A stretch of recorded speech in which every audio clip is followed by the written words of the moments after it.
what do you see as those sources or KPIs that the marketing teams are typically using with your clients versus what resonates with the finance team and what the finance team will believe? You know, in a lot of scenarios, marketing teams are really focused on like last click ROAS. They're very, very plugged in on that metric. At times, there's an acknowledgement that it's not the perfect metric, and I think that's like universally thought of as not the perfect metric, but it's kind of ingrained in their ways of working, right? They've been kind of annualizing this idea of this metric over and over, so it's really built into their minds, right?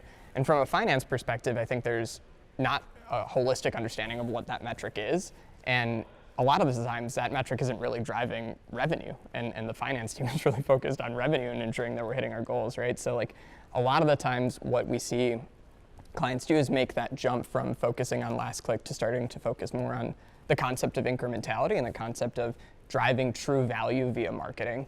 And I think that transition point requires both teams in this scenario, marketing and finance, to be a part of those conversations and come together. Because of that dynamic, I'm seeing organizations struggle to move dollars to spread across the funnel, and they end up spending too much in their performance media. Mm-hmm. Are you seeing that as like an outcome on your end too? Yeah, totally. I mean, I think it's like, you know, what happens to the brand when you are so focused on just driving last click dollars and investing in vehicles like search and social and forgetting the rest of, you know, how marketing operates and ensuring that there's like a holistic investment in telling the brand story and ensuring that new customers are being brought in.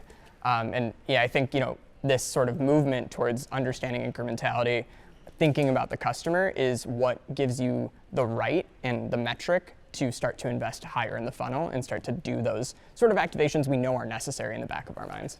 Finance wants more than precision. Finance is a steward of the overall business health of the company, the whole enterprise, where a last touch ROAS model inherently is typically online only and it's revenue only.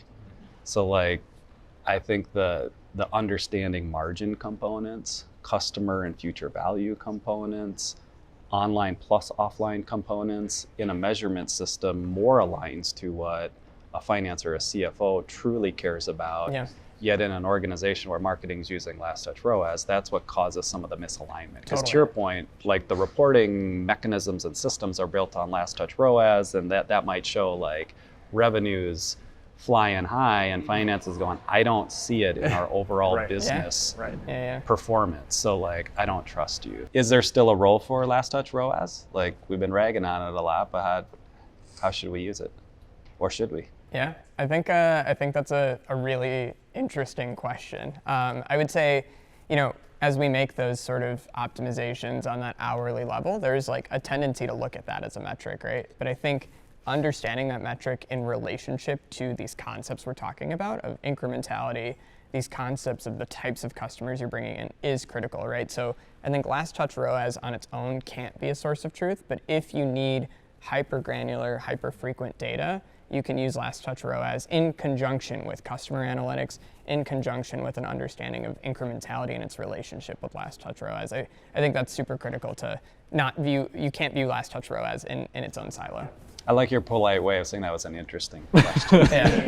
Well, I think about a specific client example where our measurement services team was able to work with them, do a really robust analysis looking at a ton of data and able to do some correlation analysis that ties last touch ROAS to EMR, knowing that, hey, we're looking at this metric every day. So how can we start understanding the size of an increase or decrease in last touch ROAS and how that will tie back to enterprise marketing return? Mm-hmm. So, you know, we talk about the weekly frequency of enterprise marketing return. This client was saying, well, weekly is too slow. We need to know what we're doing every day. Mm-hmm. So having a services team that understands that, takes that request and says, let's use all the data at our disposal, including last touch ROAS, and do what we can to find correlations and tie those back for the right platforms. Yeah, and I think the other sort of like part of that suite is that there is this ability to do some sort of testing and analytics within the platforms that clearly kind of gets you to that relationship and also proves out, as I see this last touch ROAS, what is my incrementality within this channel, right? And I think that the suite is critical, but it needs to tie back to that metric of EMR and incrementality.